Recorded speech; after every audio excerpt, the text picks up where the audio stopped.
Diga: essa é a minha Bíblia. Eu sou o que ela diz que eu sou. Eu faço o que ela diz que eu faço. Eu posso o que ela diz que eu posso. E corajosamente eu confesso que serei ensinado pela palavra de Deus. A minha mente estará atenta para aprender, o meu coração aberto para receber, e nunca mais serei o mesmo. E nunca mais serei o mesmo. Em nome de Jesus, amém e amém. Glória a Deus. Abra aí agora a sua Bíblia em Mateus 16, verso 18. Que lindo esse encontro, essa conferência. Que linda conferência de Deus para nós. E a palavra de Deus tem uma das expressões mais poderosas sobre a igreja de Jesus. O que é, como surgiu a igreja de Jesus. Como foi que aconteceu a igreja de Jesus. Glória a Deus. Como surgiu a igreja de Jesus. Essa é a palavra revelada em Mateus 16, verso 18.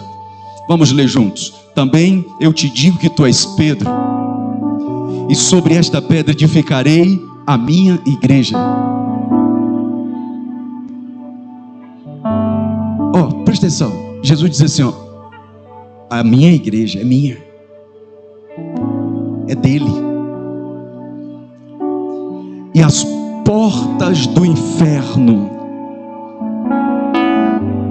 não prevalecerão contra ela.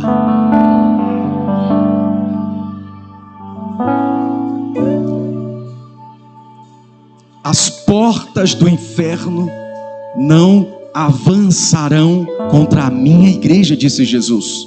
Isso é muito forte. É muito forte, é sobre isso que eu quero falar essa noite. Sente-se um pouco. Glória a Deus. Sente-se um instante. Aleluia. Aleluia. Aleluia. Glória a Deus. Glória a Deus. Obrigado, o louvor, o Ministério de Louvor, por nos trazer e relembrar tantos louvores e adoração. Vamos dar um aplauso a Jesus pela vida deles. Glória a Deus. Estiveram aqui com a gente todas as lives de todos os domingos, os primeiros a chegarem, os últimos a saírem. Obrigado por vocês existirem. Vocês são uma bênção, indesistíveis. Obrigado. Glória a Deus. Obrigado também a todos os pastores que ministraram nesse final de semana na conferência Eu Amo Minha Igreja. Pastor Danilo, pastora Mila, que trouxeram a palavra na sexta-feira, já na abertura, no Shabat. Glória a Deus, foi tremenda a palavra. Envolva-se na igreja. São esses 4 decretos proféticos. Veja que é um direcionamento. Envolva-se, cresça, sirva e contribua. E obrigado também aos pastores de ontem, no sábado ministraram, o pastor Daniel, o pastor Ricardo, a pastora Márcia, que ministraram o Cresça. E hoje de manhã, pastor Fabiano e pastora Carla, que ministraram o Sirva, o decreto profético sobre servir a casa do Senhor, servir na obra de Deus. E a Maclove que trouxe a palavra do contribuir no reino. E eu quero falar sobre Eu Amo Minha Igreja, porque essa conferência é sobre a consolidação da sua fé através de palavras proféticas. Essa conferência é sobre a consolidação da sua vida na presença de Deus. E nessa consolidação, Jesus ele falou assim: edificarei a minha igreja. O que isso significa para você? O que significa a igreja de Jesus para você? Qual o significado que a igreja de Jesus tem para você, para a sua vida, para a sua casa, para a sua família? Qual o significado da igreja de Jesus para a sua história? Quando ele disse edificarei a minha igreja, ele inaugurou a instituição mais poderosa do mundo, chamada Igreja de Cristo. Quando eu tinha 16 anos de idade, adolescente ainda, eu fui assistir um culto numa praça pública. E ali tinham pessoas da igreja cantando. Eu achei estranho porque os irmãos tudo ali de gravata e tal. 1996, eu tinha 16 anos de idade, eu estou com 40 anos já. E ali, uns irmãos cantando, no meio da praça pública. Depois veio um outro irmão, trouxe uma Bíblia e começou a falar de Jesus. Eu ouvindo aquilo sem entender nada, mas sabendo assim, Jesus, Jesus. E ele falava, Jesus. Isso aqui, não sei o que, não sei o que, Jesus ama você. Eu não entendia nada, porque a gente não entende. Eu estava cego para as verdades de Deus, eu não entendia. Eu li a Bíblia, aquela Bíblia pequenininha, dos Gideões que a gente recebia na escola. Quem já teve aquela Bíblia? Quem já recebeu? Todo mundo, olha aí. Aí eu li aquela letrinha miúda, parecia formiguinha, e não entendia nada. Mas aí naquela noite, de 23 de dezembro de 1996, o irmão disse assim: quem quer entregar a sua vida para Jesus aqui essa noite? Estava sentado eu, alguns colegas e 2 primos, o pastor Fabiano inclusive estava lá. Aí eu disse, eu vou lá para frente, eu quero aceitar Jesus dos crentes na minha vida. Vai fazer bem, mal não vai fazer.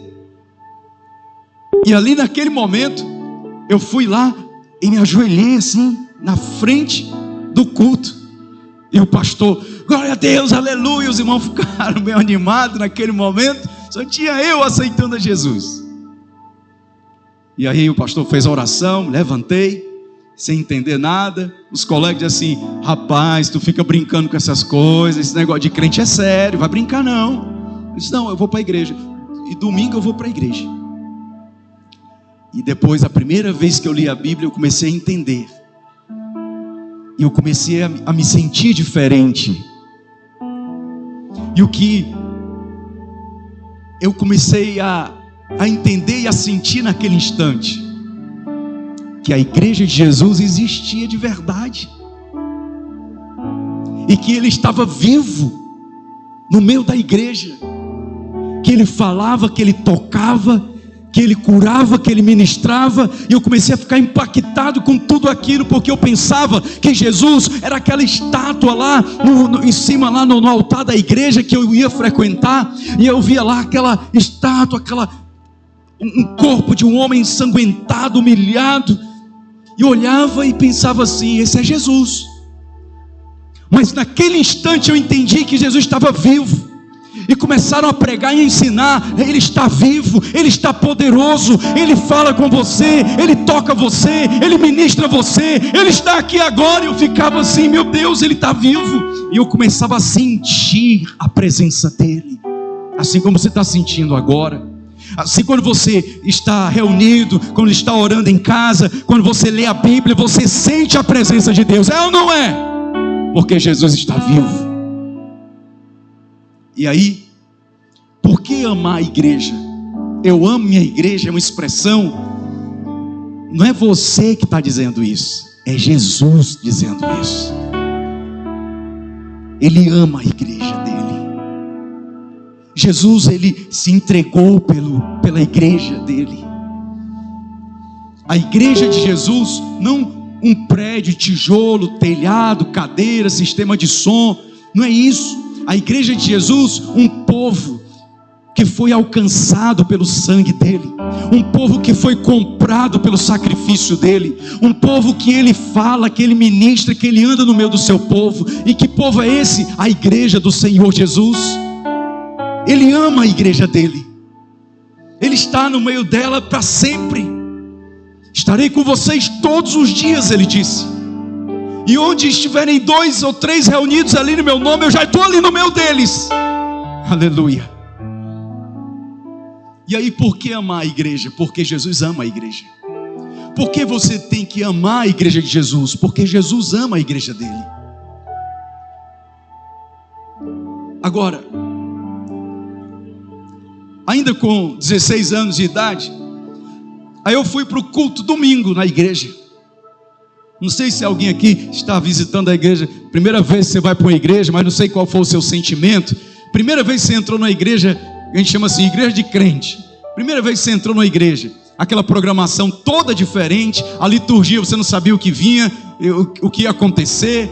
Quando eu frequentava a igreja católica, A gente sabia tudo já, o que até que o padre ia dizer, já estava todo ali, ó, ipsilitre. As pessoas já repetiam tudo. Agora é a paz de Cristo. Aí vinha a paz de Cristo, aí todo mundo falava, tá.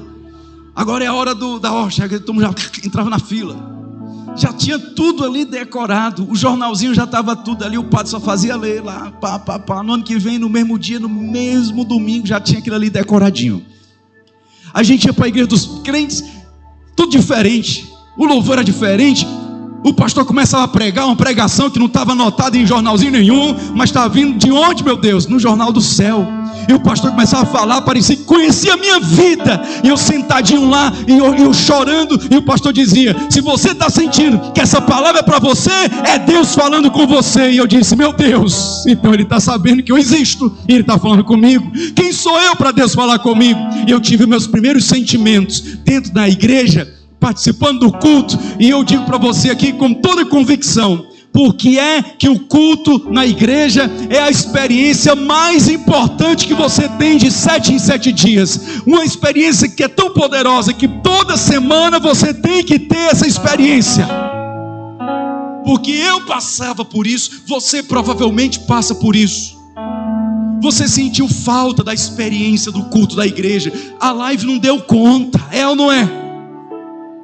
O celular, a TV, você até assim buscou, se esforçou, mas glória a Deus, foi uma palavra, foi evangelização, alcançou muitos, mas você queria a experiência. E por quê? Que o culto na igreja é a experiência mais importante que você tem na semana, porque naquele momento aqui, esse momento aqui, que Deus fala com você. É nesse momento agora que Deus está ministrando, e Ele está falando para quê? Para alimentar a sua fé, porque Deus é o seu Pai que alimenta você. Porque é importante você vir à igreja, porque você é alimentado na fala de Deus, na voz de Deus. Abre aí Atos 20, verso 7, olha só, olha no telão esse versículo que vai aparecer aqui, os primeiros passos da igreja. Olha só, preste bem atenção, eu senti isso aí na minha vida. Atos 20, verso 7. No primeiro dia da semana, daí é que a gente se reúne aos domingos na igreja. Por que a gente vem no domingo para o culto? Porque foi no domingo que Jesus ressuscitou, e foi o primeiro dia da semana considerado o dia da ressurreição, o dia do Senhor. Um dia depois do sábado, do Shabat. Aí o primeiro dia, domingo, ele não é o último dia da semana, é o primeiro dia da semana. E o primeiro dia da semana é o dia que você separa para Deus, porque você já começa a semana. Hoje é o primeiro dia da semana. Amanhã é o quê? Não é primeira-feira, é o quê? Segunda-feira, porque o primeiro dia você está dando para Deus. E aí, esse momento do culto, do primeiro dia da semana, diz assim, estando nós reunidos. Aí vem um cabeção e diz assim: eu sou a igreja, não preciso ir para o culto, eu estou sozinho em casa. Sim, tu está reunido com quem? Com as muriçoca. Tu e a muriçoca não faz culto. Você tem que vir para se reunir com os irmãos. A reunião da igreja no primeiro dia da semana, reunidos com o fim de partir o pão. Que é isso? É a ceia. Você já vai já participar da ceia. O partir do pão é a ceia do Senhor.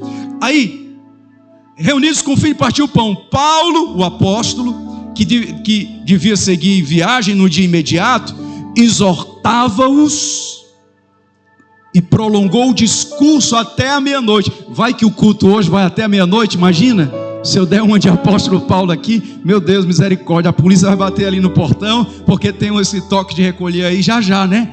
Já começou não, né? Que horas são? Não sei nem que horas são. Vamos já terminar. Mas olha o que acontece no culto. O pastor pregando, quem era o pastor desse culto aí? Paulo. E ele pregava a palavra e exortava. É o que você recebe aqui. Quando a gente sobe no altar, irmãos, eu me preparo na semana, eu busco a Deus, eu consagro a minha vida, minha esposa vê isso, minhas filhas vêm em casa, os pastores estão aqui acompanhando, e a gente vem trazer uma palavra que não seja uma palavra do meu coração, da minha vontade, mas eu entendo que a palavra de Deus, inclusive agora, Deus falando assim: você tem que estar envolvido na igreja, você tem que pregar, e você tem que entender a palavra de Deus, crescer na palavra, você tem que servir na obra de Deus, você tem que estar contribuindo no reino de Deus, e é isso que Deus quer de você, porque isso vai lhe fortalecer. Quando você está no culto, você é desafiado a buscar uma mudança de vida.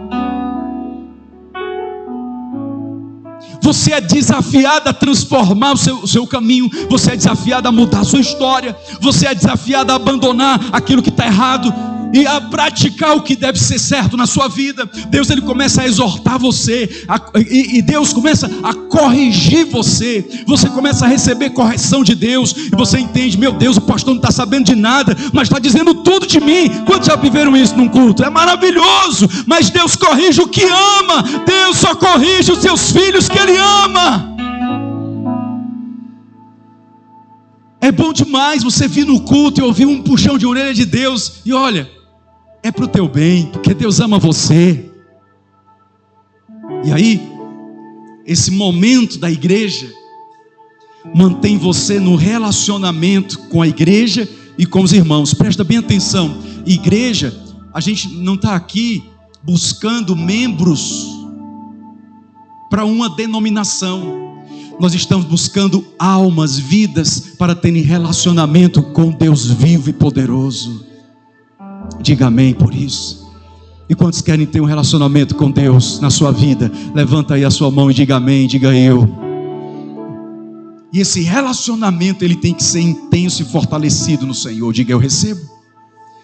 E olha, para terminar, eu amo a igreja, porque Jesus ama a igreja.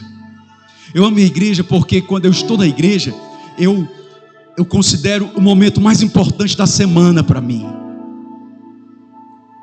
Me desafia a mudar de vida, me desafia a me manter firme e forte no relacionamento com Deus. Sempre foi assim. Para terminar, Atos 14, 21.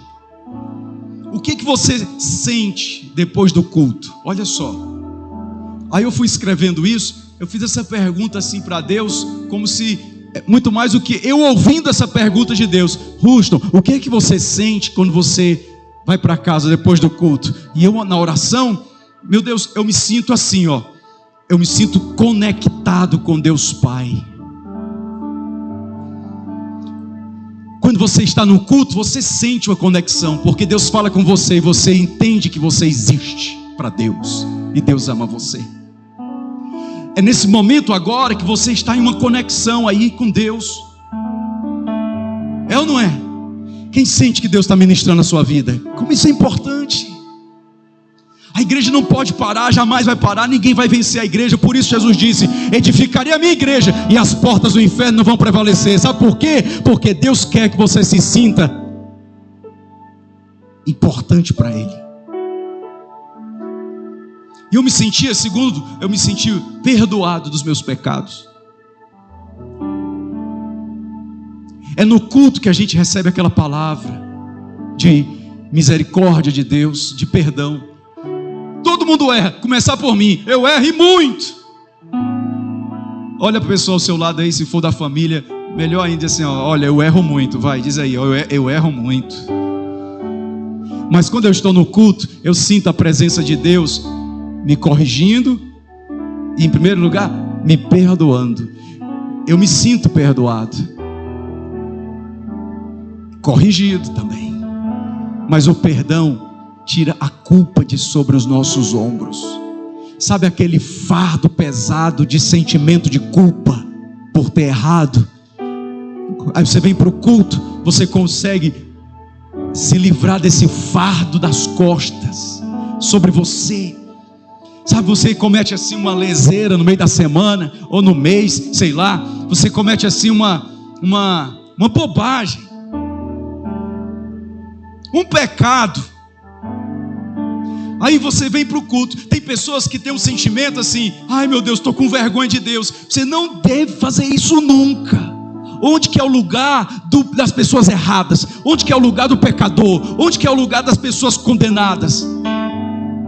Alguém disse assim, um religioso bem tradicional, disse, é no inferno. É não. O lugar da pessoa pecadora, errada, que se sente culpada, é nos pés de Jesus, para receber perdão dos seus pecados. É o único lugar da misericórdia. É o único lugar que você vai encontrar misericórdia. Você pode errar com pessoas, e as pessoas não têm uma facilidade de lhe perdoar você, de ter misericórdia de você, porque as pessoas, elas não têm esse coração divino, mas só Deus tem. Quando você se aproxima de Deus, Deus ele te perdoa, Deus tem misericórdia de você, Ele não leva em conta a sua ignorância, Ele não leva em conta os seus erros. Aí você erra de novo, e erra de novo, e erra de novo, e Deus diz assim, eu vou te dar uma outra chance, e Ele nunca vai parar de te dar chance. Porque Deus ama você, e o amor de Deus é intenso, é todo dia, todo dia, todo dia. Olha a pessoa ao seu lado, dá um recado de Deus para essa pessoa e diz assim, ó, Deus está dizendo que te perdoa dos teus erros.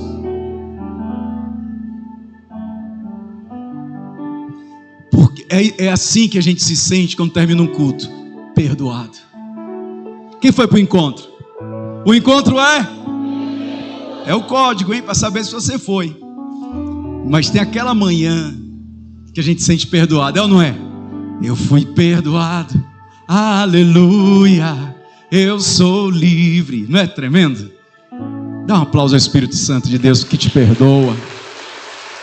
Eu estou terminando. Prepara a Santa Ceia aí, ó, o pessoal, os servos. Eu me sinto encorajado para encarar os meus desafios. Quem tem desafio para esse mês de maio? Vai, levanta a mão aí. Eu levanto as mãos, levanto os pés, eu fico em pé, eu salto. Quem tem desafio? Todo mundo tem. Mas quem é que vai te ajudar a vencer esse desafio? Quem vai te encorajar para encarar o desafio? Diante do desafio que você enfrenta, você não tem que fugir, você tem que encarar. Tem gente que foge, fica fugindo dos desafios, foge daquilo que é enorme. Você olhar para uma situação e aquela situação ser maior do que você. Aí no culto, Deus ministra você e você se sente o quê? Encorajado. Sabe o que é isso? É o mover do Espírito de Deus te dando coragem, te dando intrepidez, te dando ousadia para você vencer os gigantes. Não importa o gigante que se levantou contra você, você tem um Deus poderoso e que é maior do que o gigante. Não importa o desafio que você tem que enfrentar nesses dias, o teu Deus é o Deus que derruba desafios. Não há desafio, não há limite para aquele que vive da fé. E eu quero te dizer aqui hoje, você vive da fé e você vai vencer os desafios pela fé em Deus, em nome de Jesus.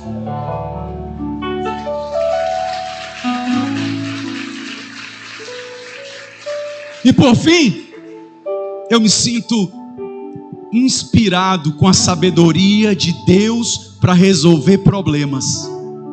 Olha, pense num negócio complicado, é você ter um problema e não sabe como resolver, é ou não é? Quando tem um problema, principalmente se o problema for problema familiar e você não sabe resolver. Aí segundo, problema financeiro e você não sabe resolver.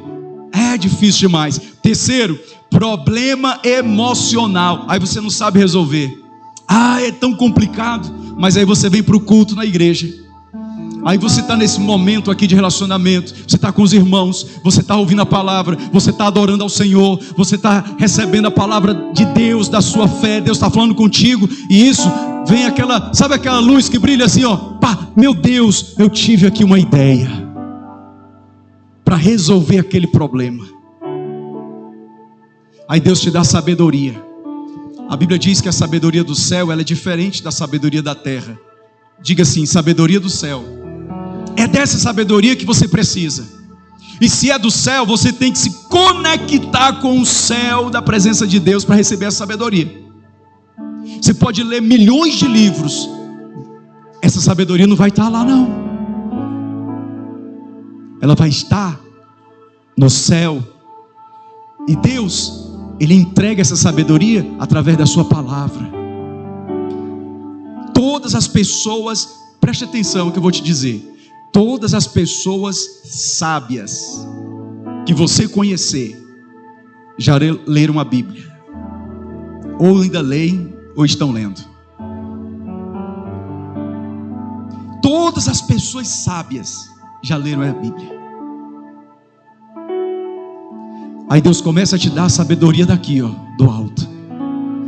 É uma sabedoria divina que traz paz. Eu quero aqui te dizer que o livramento que Deus vai te dar nesse mês de maio está envolvido com a sabedoria de Deus. Que sabedoria, pastor? Um homem muito sábio na Bíblia chamado Salomão, conhecidíssimo de vocês. Salomão, ele disse assim, ó: sabedoria se resume em temer a Deus. O princípio da sabedoria é o temor ao Senhor. Tema a Deus e Ele vai te dar sabedoria. Tema a Deus e Ele vai te dar sabedoria. E que hoje o Senhor te dê sabedoria para resolver problemas, te dê a coragem para superar os desafios. Que hoje o Senhor te dê essa misericórdia e o perdão dos teus pecados e os teus erros. E que Deus, o Espírito Santo de Deus, ministre você com a comunhão com Ele. E que você saia daqui hoje em comunhão com Deus, em nome de Jesus. E quantos recebem do Senhor, diga: eu amo a igreja. Fique em pé na presença do Senhor, por gentileza. E louvor, vamos subir aqui, vamos adorar o Senhor. A equipe da Santa Ceia, vem cá, aqui na frente para a gente orar. O que vai acontecer agora?